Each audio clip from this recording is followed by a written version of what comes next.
The whisper cut through the noise of the dinner hall like a blade through silk. "Take the pretty one," Camilla said under her breath, smirking at her mother, certain that no one else could hear. But Eleanor heard every word. She stood only 3 steps away, holding a tray of untouched pastries, and for a moment her hands went still. The insult was not new. It was simply the first time it had been spoken so close to the man everyone in the house had been waiting for. Duke Edmund Hartley of Ashford had arrived less than an hour earlier, and already the entire household seemed to be holding its breath around him. He was tall, composed, and quiet in a way that made people nervous, because no one could tell what he was thinking. His visit was not a social call. Everyone in the room understood that. He had come because he needed a wife, and because his estate needed an heir, and because the family that hosted him tonight had spent the last 3 weeks preparing their daughter to be chosen. Eleanor was not part of that preparation. She had not been fitted for a new gown. She had not been given lessons in laughter or posture. She had simply been told to help serve, to stay out of the way, and to remember that this night belonged to her cousin. She set the tray down on the side table with more force than she intended, and the small clatter of porcelain drew a brief glance from her aunt, Margaret Vance, who narrowed her eyes as if to remind her, without a single word, of her place. Eleanor lowered her gaze and stepped back into the shadow of the tall curtains near the window, the way she always did at gatherings like this one. She had learned, over the years, that being overlooked was safer than being noticed. Notice came with expectations, and expectations came with disappointment when she failed to meet them. But tonight, for reasons she could not explain, the sting of her cousin's words did not fade the way it usually did. Perhaps it was because the Duke's aide, a sharp-eyed man named Alistair Grant, had been standing close enough to hear the comment as well. Perhaps it was because, for one unbearable second, Eleanor imagined the Duke himself glancing toward her table, wondering which of the 2 young women in the room was the pretty one being offered to him like a prize. She told herself it did not matter. She was not here to be chosen. She was here to pour wine and refill plates and disappear quietly into the background of her cousin's future. Dinner began, and the long table filled with polite conversation, forced laughter, and the occasional pointed compliment aimed at Camilla's grace or her singing voice or the elegant way she held her fork. Eleanor moved along the edges of the room, filling glasses, adjusting candles, and trying not to listen too closely to the performance her cousin was giving for the Duke's benefit. It was working, or so it seemed. The Duke answered Camilla's questions politely enough, nodded at the right moments, and offered brief, careful smiles that revealed nothing about what he truly thought.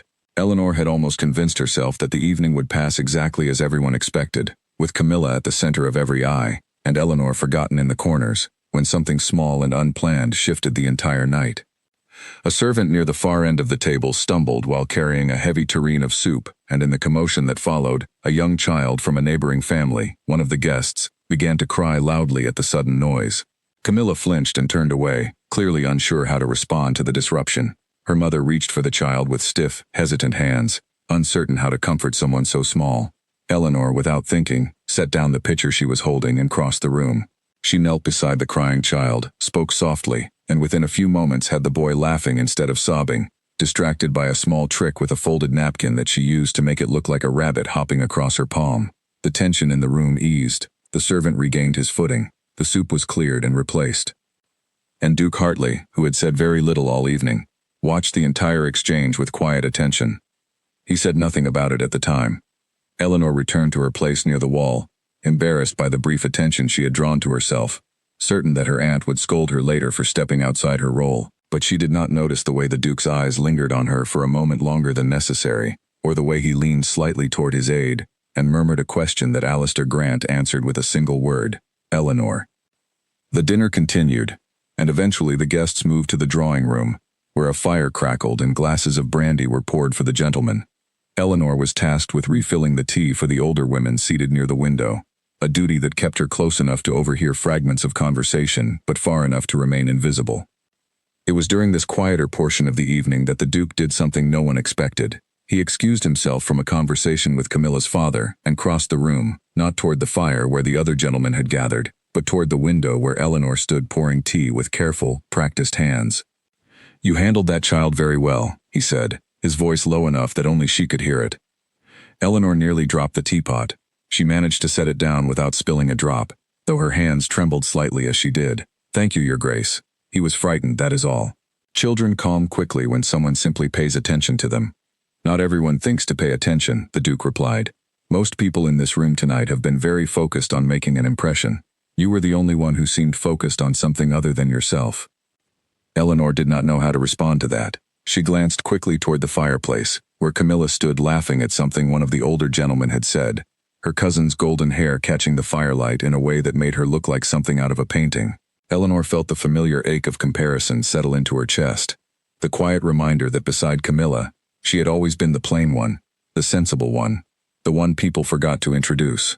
"My cousin is very accomplished," Eleanor said carefully. "I am certain she will make a wonderful impression on you this week." The Duke studied her for a moment, his expression unreadable. "I have met a great many accomplished young women this year, Miss Whitmore. Accomplishment is not difficult to arrange. What is difficult to find is someone who behaves the same way whether or not anyone is watching." Before Eleanor could respond, her aunt appeared at the Duke's elbow with a bright, practiced smile, gently steering the conversation back toward Camilla and away from her niece. "Your Grace, you must hear Camilla play the pianoforte. She has been practicing a piece especially for this evening." The Duke allowed himself to be led away, though Eleanor noticed, just before he turned, that he glanced back toward her one final time. She spent the rest of the evening trying not to think about that glance. By the time the guests began to depart and the candles were extinguished one by one throughout the great house, Eleanor was exhausted in a way that had nothing to do with the hours of serving and cleaning. Her mind kept circling back to the Duke's words, to the strange sincerity in his voice when he spoke to her, so different from the careful, distant politeness he had shown everyone else at the table. She told herself it meant nothing. Dukes did not choose brides based on a single conversation near a window. He had simply been polite to a servant, nothing more.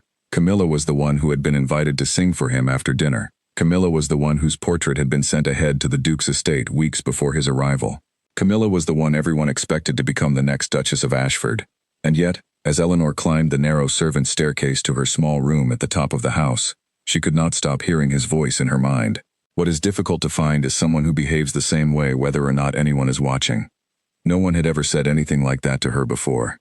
She undressed slowly, folding her plain gray dress over the back of a chair, and sat by the small window that overlooked the front drive.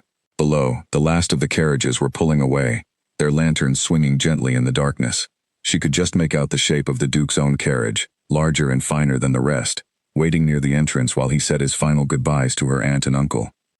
Eleanor watched until the carriage disappeared down the long drive and into the night, and only then did she allow herself to lean her forehead against the cool glass and let out a long, tired breath.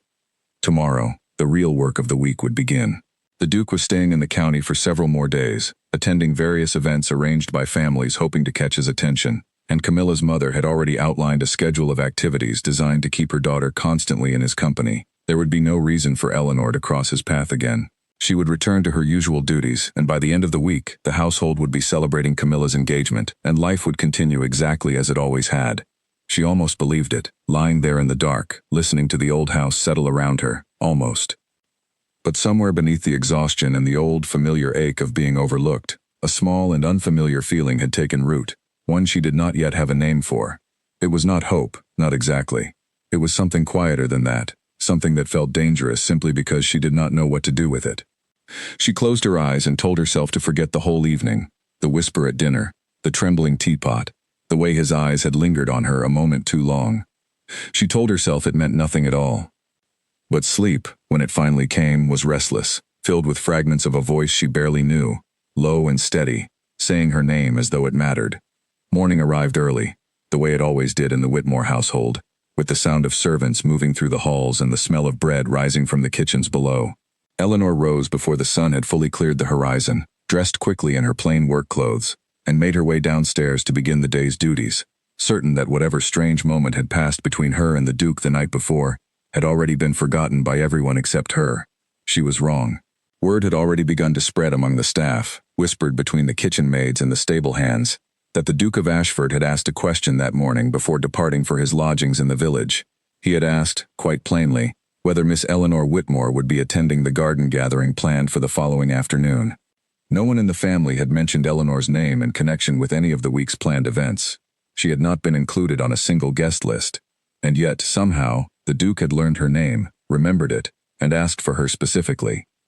By the time Eleanor heard the rumor herself, second-hand from one of the younger maids who could barely contain her excitement, her aunt had already been informed, and the entire household seemed to be holding its breath once again, waiting to see what would happen next.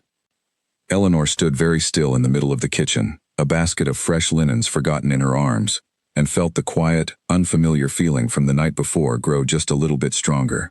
Something had shifted. She did not yet know how much. The garden gathering was meant to be Camilla's moment, arranged weeks in advance by her mother to showcase her daughter beneath the afternoon light, surrounded by roses and soft music from a small hired quartet. Instead, from the moment the guests began to arrive, the air carried a different kind of tension, one that had nothing to do with flowers or violins. Eleanor had not been told directly that the Duke had asked for her. Her aunt had simply appeared at her door that morning with an unusually tight smile and informed her, in a clipped voice, that she would be needed to help oversee the refreshments during the gathering, and that she should wear the pale green dress that had once belonged to her late mother, the only truly fine garment she owned. There was no explanation given, but Eleanor understood immediately that something had changed. Her aunt did not dress servants in fine clothing without a reason. She stood in front of the small mirror in her room, smoothing the fabric of the dress over her shoulders, and hardly recognized the reflection looking back at her. The color suited her in a way she had forgotten, bringing out the warmth in her hazel eyes and softening the sharp angles of her face that she had always considered plain.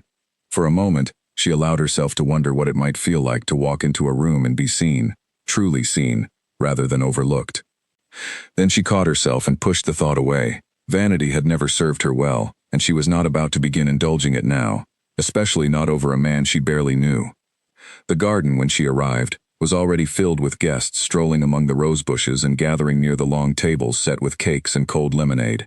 Camilla stood near the center of it all, dressed in a gown the color of ripe peaches, her laughter carrying easily across the lawn as she entertained a small circle of admirers. She looked, as always, effortlessly lovely, and Eleanor felt the familiar tug of comparison settle into her chest before she even had time to greet anyone. She busied herself near the refreshment table, arranging plates and pouring drinks, grateful for the simple, mindless work that kept her hands occupied and her thoughts from wandering too far. It was there, less than 20 minutes into the gathering, that Duke Hartley found her. He did not approach with fanfare or announcement. He simply appeared beside the table, dressed in a dark green coat that matched the surrounding hedges, and asked if he might trouble her for a glass of lemonade. "Of course, Your Grace," Eleanor said, reaching for a clean glass, her fingers slightly unsteady. "I was hoping you might join me for a walk through the garden," he said, once she had handed him the drink. "There is a particular hedge maze near the eastern wall that I am told is quite old. I would enjoy seeing it, and I would enjoy your company more than I would enjoy seeing it alone." Eleanor glanced quickly toward the refreshment table, then toward her aunt, who stood several yards away, deep in conversation with another guest and clearly unaware of what was unfolding near the lemonade. "I am afraid I have duties here, Your Grace. I would not want to leave the table unattended." "I have already spoken with your aunt," the Duke said gently. "She has arranged for one of the other maids to take over here. I hope you do not mind that I asked." Eleanor did mind, in a small, uncertain way, though not because she wished to avoid his company. She minded because she could feel the eyes of the entire garden turning toward them, could feel the whispers beginning even as they stood there, and she knew, without needing to look, that Camilla had noticed as well. Still, refusing a Duke's request was not something a young woman in her position could easily do, and so she set down the pitcher she had been holding and allowed him to lead her toward the eastern wall, where the tall green hedges rose up in careful winding patterns that had been shaped over many decades. They walked in silence for several minutes, the sounds of the gathering fading behind them until only the soft crunch of gravel beneath their feet and the distant song of birds remained. Eleanor found the silence oddly comfortable, though she could not have explained why. With most people, silence felt like something to be filled, an awkward gap that needed mending with polite conversation. With the Duke, it felt like something else entirely, a space where she did not need to perform. "You seem surprised that I sought you out," he said finally, breaking the quiet as they turned a corner deeper into the maze. "I am surprised, Your Grace," Eleanor admitted. "I am not accustomed to being sought out." "Why is that?" The question was simple, but it struck something deep and unexamined in her chest. Eleanor took a moment before answering, choosing her words carefully. "My cousin has always been the one people notice. It is not a complaint, merely an observation. Camilla is lovely and charming and accomplished in every way that matters to society. I have simply never been the sort of person others seek out." "That is a strange thing to accept so easily," the Duke said, and there was something in his voice that was not quite pity, but close to it, a kind of quiet frustration on her behalf. "Why should you accept being overlooked, simply because it has always been the case?" Eleanor gave a small, humorless laugh. Because accepting it is far easier than fighting it, Your Grace. I learned that a long time ago. They walked further into the maze, the hedges rising higher around them, until the garden gathering behind them was nothing more than a distant murmur of voices and music. The Duke seemed in no hurry to return, and despite the strange nature of their conversation, Eleanor found that she was in no hurry either. I will tell you something, Miss Whitmore, he said, stopping near a small stone bench tucked into a corner of the maze. I have spent the better part of this year meeting young women who have been trained quite thoroughly to seek my attention. They know exactly what to say, exactly how to laugh, exactly which topics will please me and which will not. It is, I confess, exhausting. Every conversation feels like watching a performance rehearsed 100 times before I ever arrived. And you believe I am different? Eleanor asked, though she already suspected his answer. I believe you have not once in either of our conversations tried to impress me, he said. You have been honest, even when honesty was not particularly flattering to yourself. That is rare, Miss Whitmore, rarer than you seem to understand. Eleanor did not know how to respond to that. She sat down slowly on the stone bench, smoothing her skirts, and looked up at him with an expression caught somewhere between confusion and cautious hope. Forgive me, Your Grace, but I do not understand what you are asking of me. I am not seeking a match. I have no dowry to speak of, no great name beyond what my family has managed to preserve, and no experience in the sort of life a duke leads. Whatever attention you are offering me, I fear it may be misplaced. The Duke sat beside her on the bench, close enough that she could see the careful, thoughtful lines around his eyes, the sort of lines that came from a man who considered his words before speaking them. I am not offering attention out of pity, Miss Whitmore, nor out of some passing curiosity, as I imagine you might be tempted to believe. I noticed you the moment you calmed that frightened child at dinner, and I have continued noticing you every moment since, not because you tried to earn my notice, but because you did not. Eleanor's heart beat unsteadily in her chest, and for the first time in longer than she could remember, she allowed herself to consider, however briefly, that this man might be entirely sincere. Their conversation was interrupted, gently but firmly, by the sound of approaching footsteps on the gravel path. Alistair Grant appeared at the entrance to the small clearing, his expression polite but pointed, clearly sent to remind the Duke of his other obligations for the afternoon. The Duke rose without complaint, offering Eleanor his hand to help her to her feet, a small gesture that nonetheless sent a warmth through her that she was not prepared for. I hope we might speak again before I leave the county, he said as they made their way back toward the garden gathering. I imagine my aunt will have a great many events planned that would make that difficult, Your Grace, Eleanor said carefully. Then I shall simply have to be persistent, the Duke replied, and there was something almost playful in his tone, a lightness she had not heard from him before. When they emerged from the maze back into the open garden, the gathering had grown louder, the guests clearly having noticed the length of their absence. Camilla stood near the center of the lawn, her smile fixed and brittle, her eyes tracking Eleanor and the Duke with an intensity that made Eleanor's stomach twist with guilt, though she could not say precisely what she had done wrong. Her aunt approached almost immediately, her voice pitched with false brightness as she steered the Duke back toward the other guests, back toward Camilla, back toward the plans that had been carefully arranged weeks in advance. Eleanor watched him go, watched him be pulled gently but firmly back into the orbit her family had built around her cousin, and felt the strange warmth from the maze begin to cool into something more uncertain. She spent the remainder of the gathering back at the refreshment table, pouring drinks and arranging plates, while Camilla performed her practiced charm for the Duke's benefit beneath the afternoon sun. From a distance, Eleanor watched the two of them together, watched her cousin laugh at something the Duke said, watched him respond with the same careful, polite smile he had shown everyone else at dinner 2 nights before. It was nothing like the smile he had given her in the garden maze. That evening, once the guests had departed and the household had settled into its usual quiet, Eleanor found herself summoned to her aunt's private sitting room, a rare occurrence that immediately filled her with dread. Margaret Vance sat near the fireplace, her expression sharp and unreadable, a cup of tea untouched on the small table beside her. Sit down, Eleanor, her aunt said, gesturing toward the chair opposite her own. Eleanor sat, folding her hands carefully in her lap, bracing herself for whatever was about to come. I do not know what game you believe you are playing, her aunt began, her voice low and controlled, but I would remind you that this family has invested a great deal in your cousin's future. The Duke's attention belongs to Camilla. It was arranged that way long before his arrival, through letters and introductions and careful planning that you know nothing about. I will not allow some passing whim on his part to undo weeks of preparation.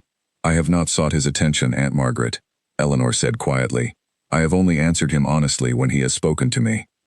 Then perhaps you should answer him less honestly, her aunt snapped, before catching herself and softening her tone into something more measured. Eleanor, I know you have not had an easy life in this house. I know Camilla has always been given more than you, and I am not blind to how that must feel. But a duke does not marry a woman for honesty. He marries for connection, for status, for the sort of match that benefits both families. Whatever attention he has shown you this week will fade the moment he returns to his own estate and remembers the realities of his position. I do not wish to see you hurt when that happens. Eleanor wanted to believe that her aunt's words came from genuine concern, but something colder and more calculating lingered beneath them.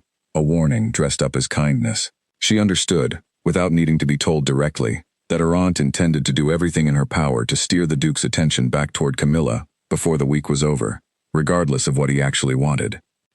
I understand, Aunt Margaret, Eleanor said, because there was nothing else to say, no argument that would be heard or believed. Her aunt nodded, satisfied, and dismissed her with a small wave of her hand. Eleanor rose and made her way back to her small room at the top of the house. The strange warmth from the garden maze now buried beneath a heavier, more familiar weight. The weight of being reminded, once again, that her feelings mattered less than the plans others had made for her life. Sleep did not come easily that night either. She lay awake for a long time, staring at the ceiling, turning her aunt's words over in her mind alongside the Duke's, trying to determine which version of the truth she could trust. He marries for connection, for status. He noticed you the moment you calmed that frightened child. Whatever attention he has shown you will fade. I have continued noticing you every moment since. Two very different men, it seemed, occupied the same quiet, careful figure who had walked beside her through the hedge maze that afternoon. One was a duke bound by duty and expectation, destined to choose a bride based on practical considerations far beyond Eleanor's control. The other was a man who had looked at her, truly looked at her, and seen something worth noticing. She did not know, as she finally drifted into an uneasy sleep, which version of him she would meet again. The following days brought a flurry of activity to the household, as Margaret Vance worked tirelessly to arrange outings and events that placed Camilla firmly at the center of the Duke's attention, while ensuring Eleanor remained occupied with duties far from wherever he might be. There were carriage rides through the countryside, an evening of cards with several other prominent families, and a musical performance at a neighboring estate, each event carefully designed to showcase Camilla's talents and charm. Eleanor was kept busy throughout, assigned tasks that conveniently required her presence elsewhere whenever the Duke was expected. She told herself this was for the best, that distance would allow the strange feelings from the garden maze to fade naturally, that she had no business hoping for something that clearly belonged to someone else. But the Duke, it seemed, had other ideas. On the third day, during a lull in the household's activities, a note arrived for Eleanor, delivered discreetly by one of the stable hands rather than through the usual channels. It was brief, written in a steady, elegant hand, and asked simply whether she might be available to walk in the eastern orchard the following morning, before the rest of the household had risen. Eleanor read the note 3 times before folding it carefully and tucking it into the pocket of her apron. She knew, with absolute certainty, what her aunt would say if she discovered such a meeting. She knew the risk she would be taking, the further strain it would place on her already difficult relationship with Camilla, the anger it would provoke if anyone in the family learned of it. And yet, when morning came, she found herself rising before dawn, dressing quietly, and making her way toward the eastern orchard, drawn forward by something she could no longer pretend was simply curiosity. The Duke was already waiting when she arrived, standing beneath one of the older apple trees, his breath visible in the cool morning air. He turned at the sound of her footsteps and smiled, a real smile, unguarded in a way she had not seen from him before. "I was not certain you would come," he admitted. "Neither was I," Eleanor said honestly. They walked together through the orchard as the sun began to rise, the pale morning light filtering through the branches above them, and for the first time since his arrival in the county, Eleanor allowed herself to speak freely, without the careful restraint she had maintained in every other conversation. She told him about her mother, who had died when Eleanor was young, and how she had come to live with her aunt and uncle afterward, always treated kindly enough but never quite as one of their own children. She told him about the years of being compared to Camilla, of being reminded, gently but consistently, that she was fortunate simply to have a home at all.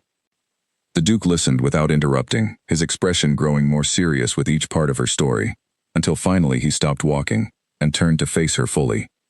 "You deserve far more than you have been given, Miss Whitmore," he said quietly. "I hope you know that."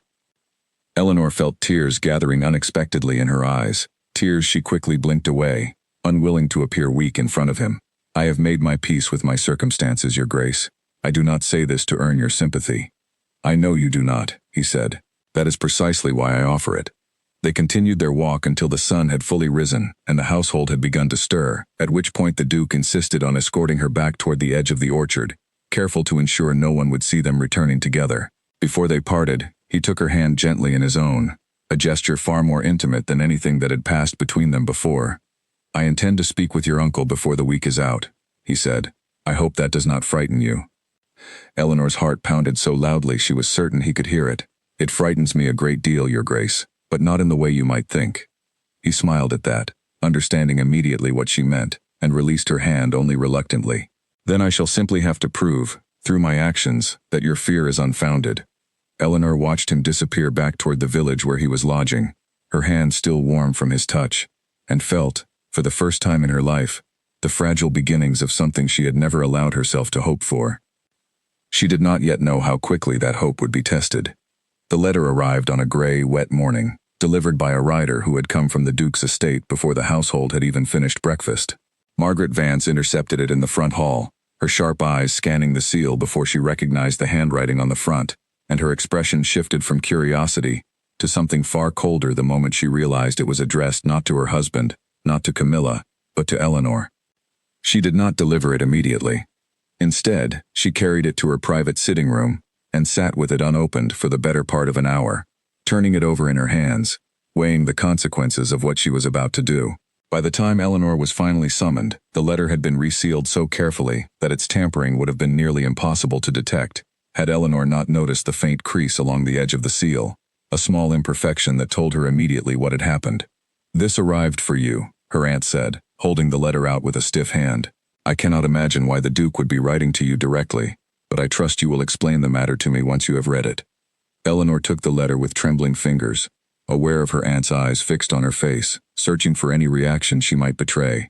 She broke the seal and read quickly, her heart sinking with each line. The Duke wrote to inform her that unexpected business at his estate would require him to depart the county earlier than planned, perhaps by the end of the week, and that he hoped to see her once more before he left, though he understood if circumstances made that difficult. It was a simple, honest letter, nothing improper in its content, and yet Eleanor understood immediately the danger it represented. Her aunt now knew, without any doubt, that the Duke's interest in her was neither passing nor imagined. He is departing early, Eleanor said carefully, choosing to share only the smallest, safest piece of information. He wished to inform me before he left. Her aunt's expression did not soften. You will not see him again before he leaves, Eleanor. I have allowed this foolishness to continue far longer than I should have, out of some misguided sense of fairness. But it ends now. Camilla has spent months preparing for this match, and I will not watch her future slip away because a Duke has developed a passing fascination with novelty. It is not a passing fascination, Aunt Margaret, Eleanor said, surprising herself with the steadiness of her own voice. He has spoken to me plainly, more than once, about his intentions. Intentions mean nothing until they are formalized, her aunt snapped. And they will not be formalized, not while I have any influence over how this week concludes. You will remain occupied with your duties for the remainder of his visit. You will not seek him out, and if he seeks you out, you will find a reason to excuse yourself. Do you understand me? Eleanor did not answer immediately, and her silence seemed to enrage her aunt further. Margaret Vance rose from her chair, her composure cracking just slightly at the edges, revealing the desperation beneath her careful control. You owe this family a great deal, Eleanor. We took you in when you had nowhere else to go. We have fed you, clothed you, given you a home for years without complaint. I am asking very little of you now in return, only that you step aside and allow your cousin the future she has worked so hard to secure. The words struck deeper than Eleanor expected, touching the old, familiar guilt she had carried for years, the quiet sense that she was a burden tolerated rather than a member of the family truly welcomed. For a moment she considered agreeing, considered simply retreating back into the shadows where she had always felt safest, allowing Camilla to have the future everyone believed she deserved. But then she thought of the Duke's words in the orchard, the warmth of his hand around hers, the sincerity in his voice when he told her she deserved far more than she had been given. She thought of the years spent believing that being overlooked was simply her lot in life, and something inside her, quiet but firm, refused to accept it any longer. I am grateful for everything this family has given me, Eleanor said carefully, but I do not believe stepping aside from something the Duke has chosen freely is a debt I am required to pay. Her aunt's face went pale with anger, though she said nothing further, simply turning away and dismissing Eleanor with a curt wave of her hand. Eleanor left the sitting room with her heart pounding, uncertain whether she had just made the bravest decision of her life or the most foolish one. The days that followed became a careful, exhausting game of avoidance and maneuvering.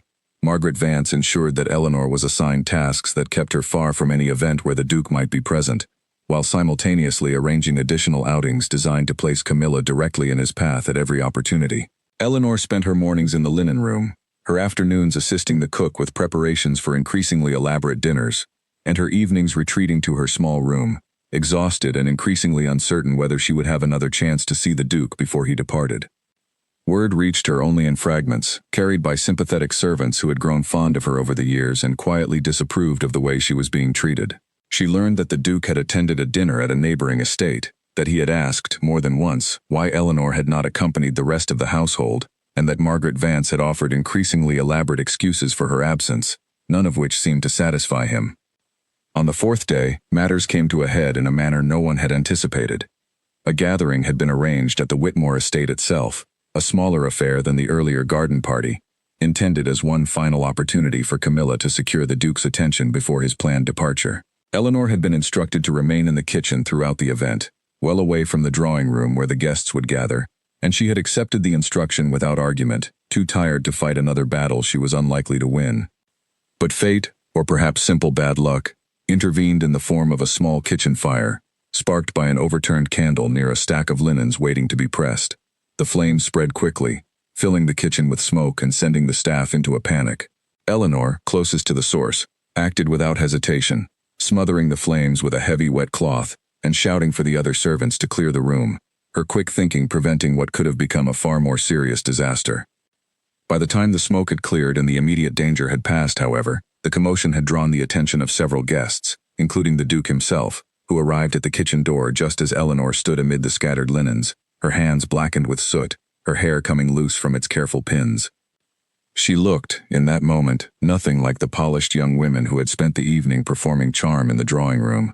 She looked exhausted, disheveled, and entirely unprepared to be seen by anyone, let alone the man whose attention had upended her entire understanding of her own life. "Miss Whitmore," the Duke said, stepping into the kitchen without hesitation, ignoring the scandalized murmurs of the guests who had followed him to the doorway. "Are you injured?" "I am quite well, Your Grace," Eleanor said, acutely aware of how she must look, of the soot on her hands, of the smoke still clinging to her clothes. "The fire has been contained, there is no need for concern." But the Duke was already crossing the kitchen toward her, checking her hands for burns with a gentleness that silenced the murmuring guests behind him, his expression a mixture of relief and quiet admiration that he made no effort to hide. "You acted quickly," he said. "Had you hesitated even a moment longer, this could have become far more serious." "I did what anyone would have done," Eleanor said, though she was acutely aware of Camilla and Margaret Vance now standing at the edge of the kitchen doorway, watching the exchange with expressions that had shifted from concern about the fire to something far more alarmed. "Not everyone would have done what you did," the Duke said firmly, loud enough for the gathered guests to hear clearly. "I have watched a great many people this week perform careful, practiced versions of themselves, each one designed to impress me in some particular way. You have never once performed for my benefit, Miss Whitmore, and tonight you have shown more genuine courage than I have witnessed from anyone else in this county." The kitchen fell silent. Even the guests who had followed out of simple curiosity seemed to understand that they were witnessing something significant, something that could not easily be undone or explained away. Margaret Vance stepped forward quickly, her voice pitched with false cheer as she attempted to redirect the moment. "Your Grace, you are too kind to reward such a small act with such generous praise. Eleanor was simply doing her duty, as any servant would." "She is not a servant," the Duke said, his voice suddenly hard in a way Eleanor had not heard from him before. "She is a member of this family, is she not? Or has that changed at some point during my visit without my knowledge?" The question landed like a blow, and Margaret Vance's carefully maintained composure faltered visibly. "Of course she is family, Your Grace.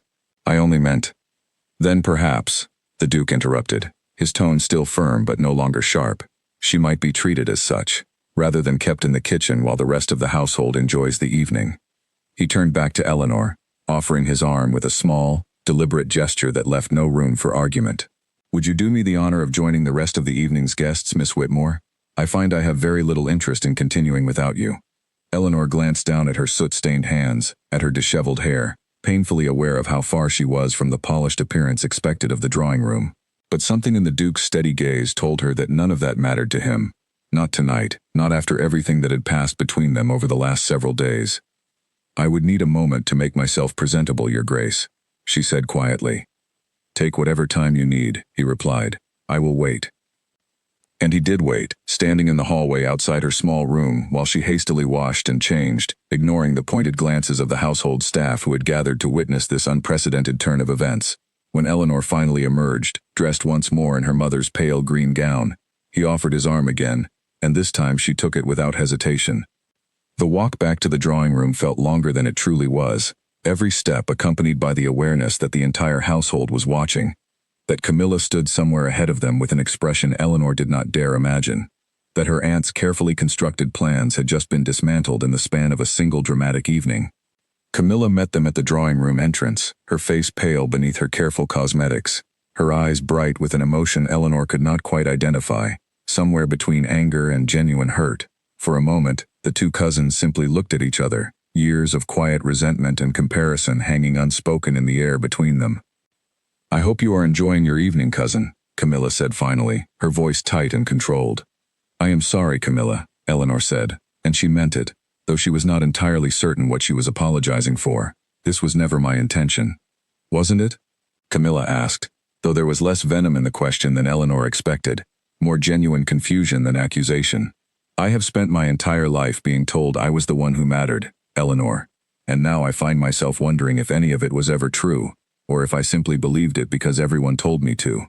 The moment was interrupted before Eleanor could respond, as the Duke gently guided her further into the drawing room, leaving Camilla standing alone near the entrance, her carefully constructed world visibly shifting beneath her feet. The remainder of the evening passed in a blur for Eleanor, filled with curious glances and hushed conversations among the guests, each of them clearly aware that something significant had occurred, even if the precise nature of it remained unspoken. The Duke remained close to her side throughout, introducing her to guests she had never before been permitted to meet, asking her opinion on matters of estate management and local affairs with a genuine interest that left her both flattered and slightly overwhelmed. It was nearly midnight before the guests finally began to depart, and Eleanor found herself standing once more near the front entrance, watching the Duke prepare to return to his lodgings in the village. Before he left, he turned to her one final time, his expression serious in a way that told her something important was coming. "I depart from my estate in 2 days," he said quietly, ensuring their conversation remained private amid the bustle of departing guests. "Before I go, I intend to speak with your uncle about my intentions toward you. I wanted you to hear it from me first, rather than learn of it secondhand." Eleanor's breath caught in her throat. "Your Grace, I do not know what to say." "You need not say anything tonight," he replied gently. "I only wanted you to know what was coming, so that whatever happens over the next 2 days, you understand that my intentions have never wavered, regardless of what your family may attempt in the meantime." He left shortly after, his carriage disappearing down the drive into the darkness, and Eleanor remained standing at the entrance for a long while afterward, staring into the night, aware that the coming days would determine the entire course of her future. She did not know, as she finally made her way back inside, that her aunt was already, at that very moment, drafting a letter of her own, one intended to reach the Duke's estate before he could formalize any intentions at all, a letter designed to destroy whatever fragile trust had begun to grow between them. The battle for Eleanor's future, it seemed, was far from over. Eleanor woke the next morning to the sound of raised voices coming from her uncle's study, a rare occurrence in a household that generally prized composure above all else. She dressed quickly and made her way down the main staircase, drawn by curiosity and a growing sense of unease, only to find her aunt standing outside the closed study door, her ear pressed close to the wood, listening intently to whatever conversation was taking place inside. "Aunt Margaret," Eleanor said quietly, and her aunt startled visibly, straightening at once and smoothing her skirts with unnecessary care. "Your uncle is discussing estate matters," Margaret Vance said quickly, though the flush in her cheeks suggested otherwise. "Nothing that concerns you." But it did concern her, and Eleanor knew it the moment the study door opened and her uncle emerged, holding a folded letter in his hand, his expression troubled in a way she had rarely seen. Charles Whitmore was a quiet man, not given to strong displays of emotion, and the deep furrow across his brow told Eleanor immediately that something significant had occurred. "Eleanor," he said, noticing her standing in the hallway, "I believe we should speak. the three of us together. They retreated into the study, where her uncle gestured for her to sit before settling into the chair behind his desk. Margaret Vance remained standing near the window, her arms crossed tightly over her chest, her expression carefully neutral in a way that Eleanor had learned, over the years, to distrust completely. "A letter arrived this morning from Duke Hartley's estate," her uncle began.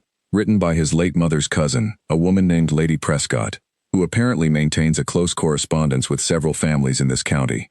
She writes with certain concerns about a young woman she believes may be seeking to attach herself to the Duke through calculated means, rather than genuine affection."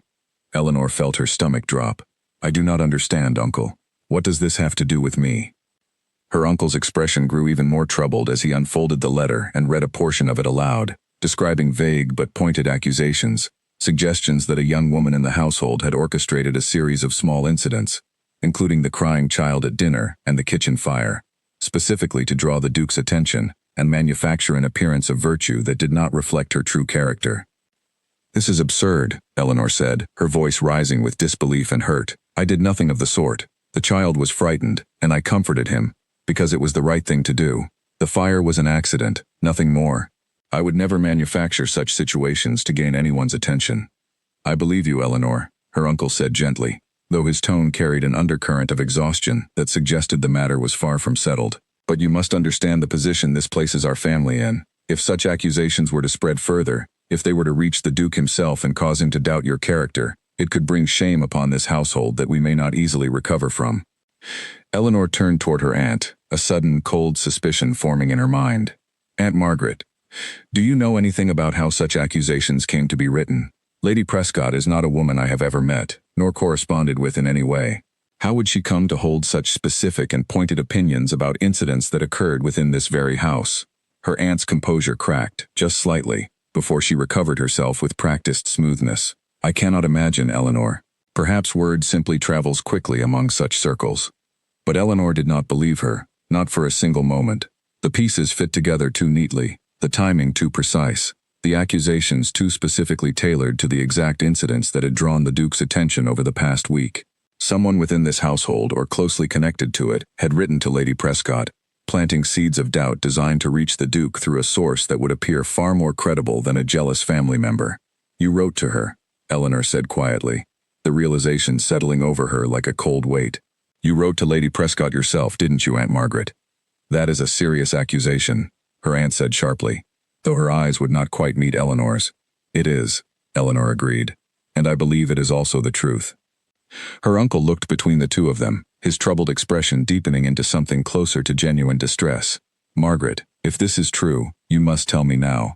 This is not a small matter. If the Duke discovers that our own family orchestrated a campaign to discredit Eleanor, the damage to our reputation would be far greater than anything Camilla stands to lose." The room fell silent for a long moment, the only sound the ticking of the clock on the mantel and the distant murmur of the household staff going about their morning duties, unaware of the crisis unfolding within the study. Finally, Margaret Vance's shoulders sagged, her carefully maintained composure finally giving way entirely.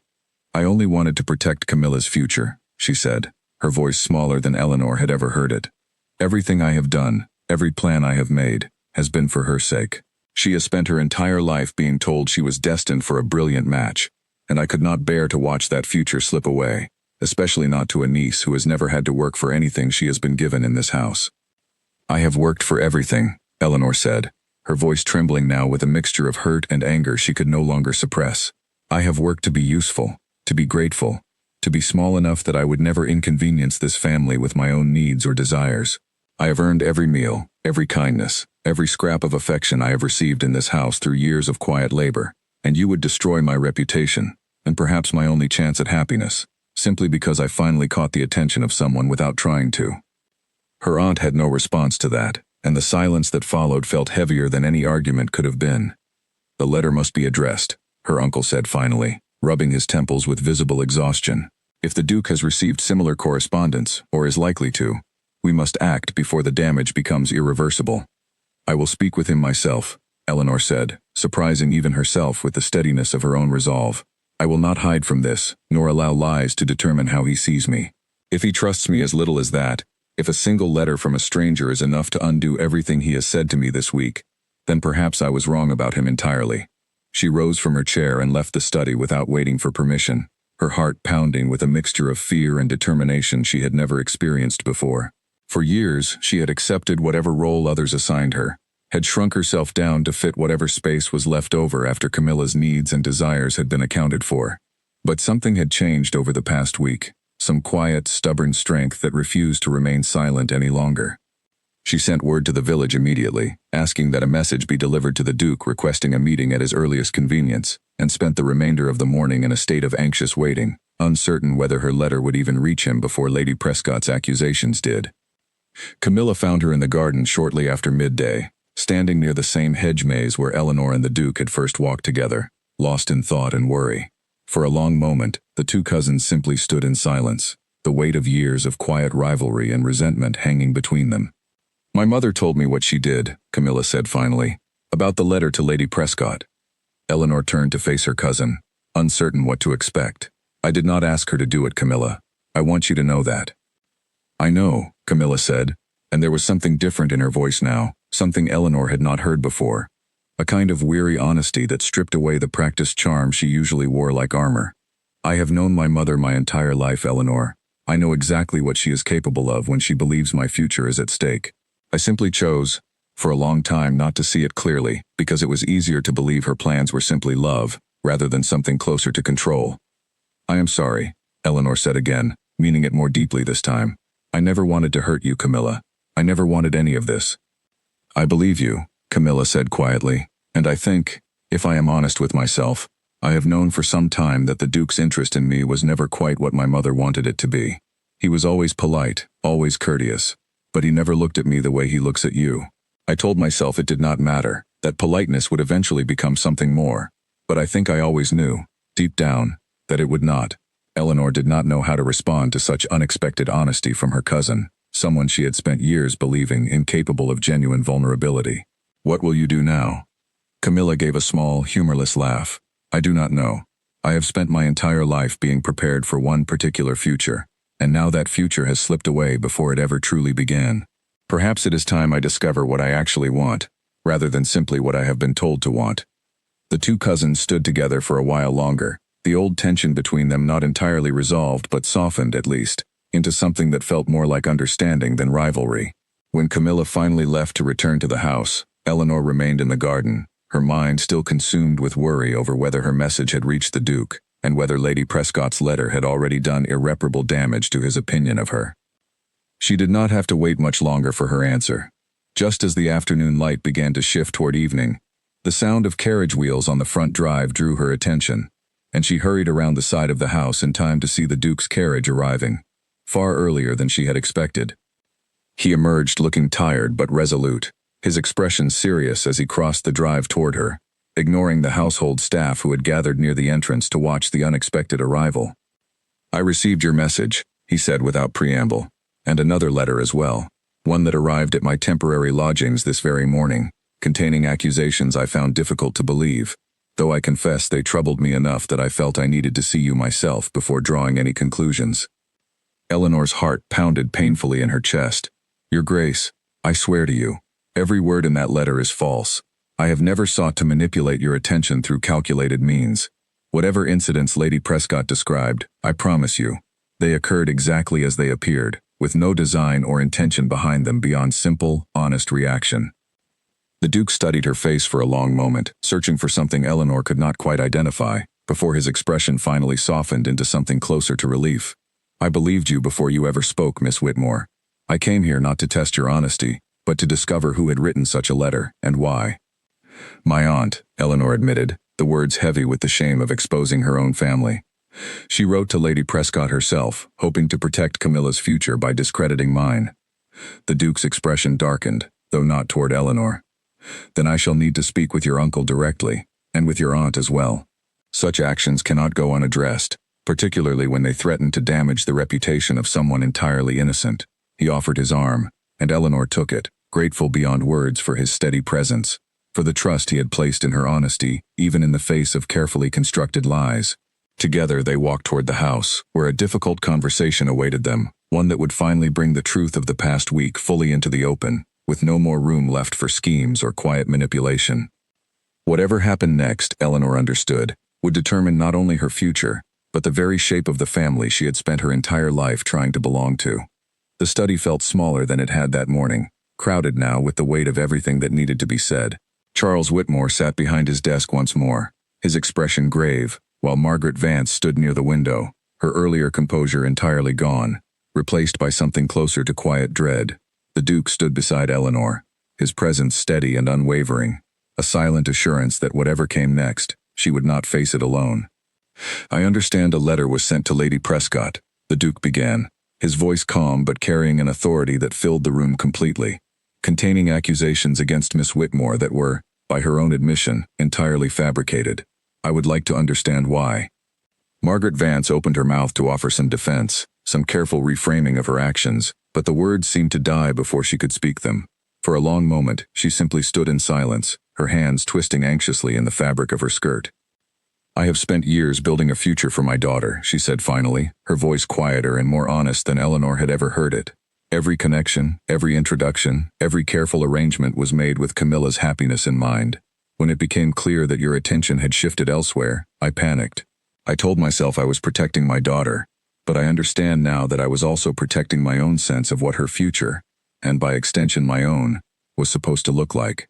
I let that fear lead me to actions I am not proud of." "You attempted to destroy an innocent woman's reputation," the Duke said, not unkindly, but firmly. "Regardless of your motivations, that is not a small matter." "I know," Margaret Vance said, and for the first time, genuine tears gathered in her eyes. "I have known it since the moment I sent the letter, though I did not allow myself to fully admit it until this very moment. I am sorry, Eleanor, truly sorry.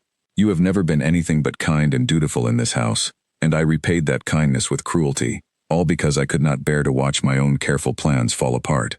Eleanor felt something loosen in her chest at those words, an old familiar ache she had carried for years without ever fully naming it.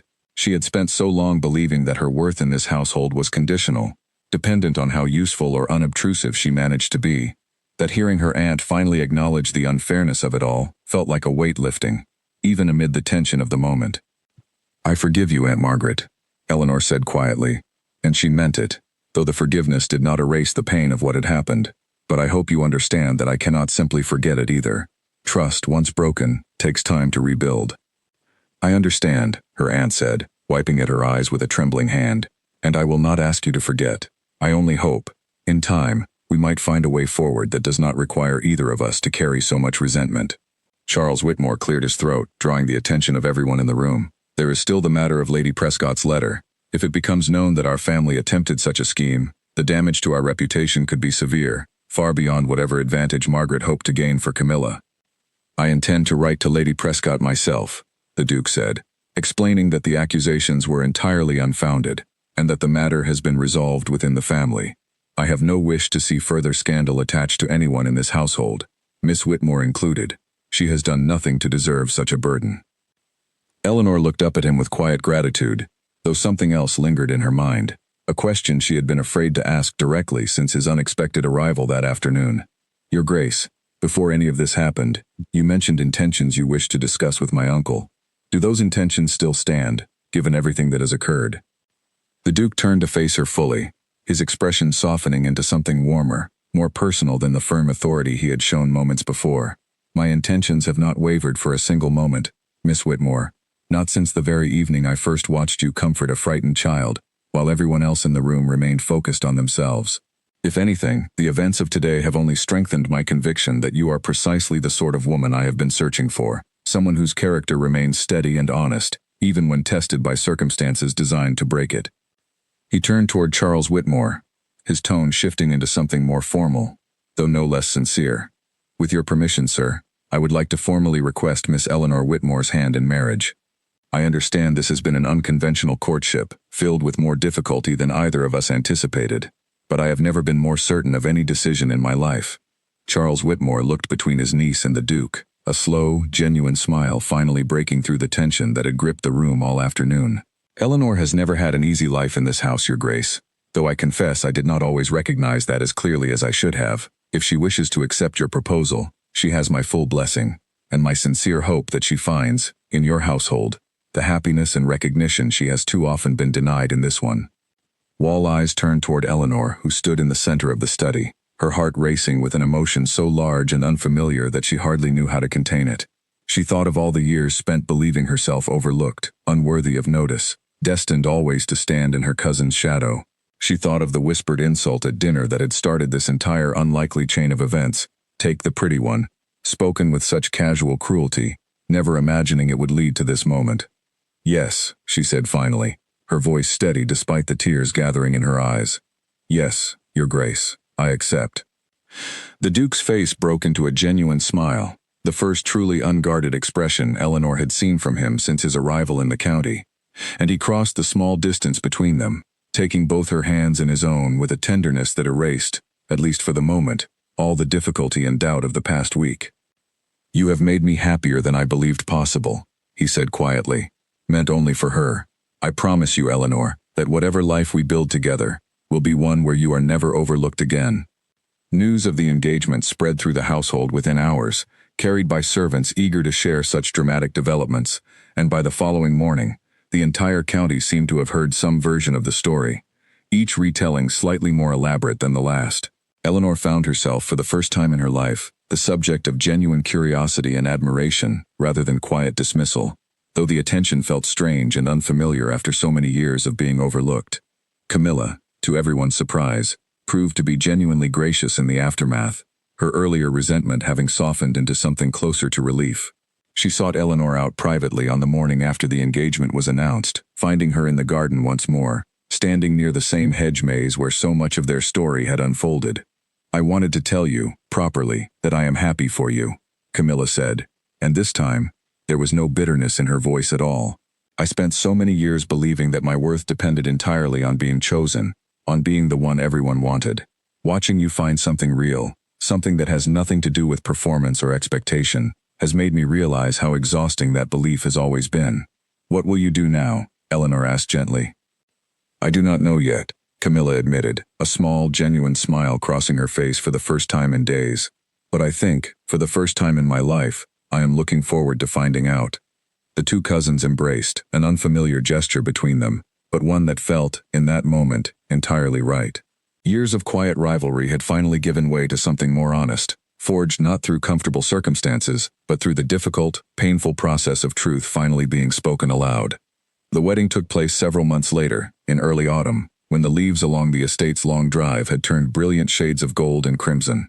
Eleanor stood at the entrance of the small chapel on the Whitmore estate, dressed not in her mother's old gown, but in a new dress commissioned specifically for the occasion. Pale blue silk that caught the afternoon light in a way that made her feel, for the first time in her life, genuinely beautiful. Her uncle walked her down the aisle, his expression proud in a way she had rarely seen from him, while Camilla stood near the front of the small gathering, watching with an expression of genuine warmth rather than envy. Margaret Vance sat beside her husband, her earlier hostility long since replaced by careful, hard-won respect, the beginning of a relationship with her niece, built on honesty rather than convenient arrangement. At the front of the chapel, Duke Edmund Hartley waited, his expression filled with quiet joy as he watched Eleanor approach, the woman who had captured his attention not through careful performance or practiced charm, but through simple, unguarded honesty in a room full of people trying desperately to impress him. As the ceremony concluded and the small gathering erupted into applause, Eleanor allowed herself, finally, to fully believe in the life that awaited her, one built not on the cruel whisper that had once defined her place in this family, but on the quiet, steady truth of being chosen exactly as she was. She thought, as she walked back down the aisle on her husband's arm, of the girl who had stood frozen near the dinner table months before, holding a tray of untouched pastries, absorbing yet another quiet reminder of her place in the world. That girl had believed, for so long, that being overlooked was simply her fate, something to be accepted rather than questioned. She was grateful, more than words could express, that she had finally learned otherwise.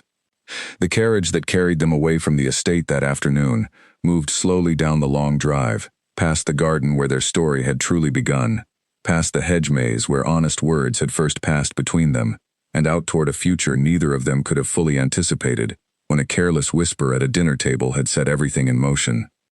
Behind them, the Whitmore estate grew smaller in the distance, carrying with it years of old wounds and quiet resentments, gradually beginning to heal. Ahead of them lay a life neither expected, built not on beauty or performance, but on the simple, powerful truth that being seen for who you truly are is worth more than any careless title ever could be. Eleanor rested her head against her husband's shoulder as the carriage carried them toward their new life together, finally understanding, after so many years of doubt, exactly what it felt like to be chosen.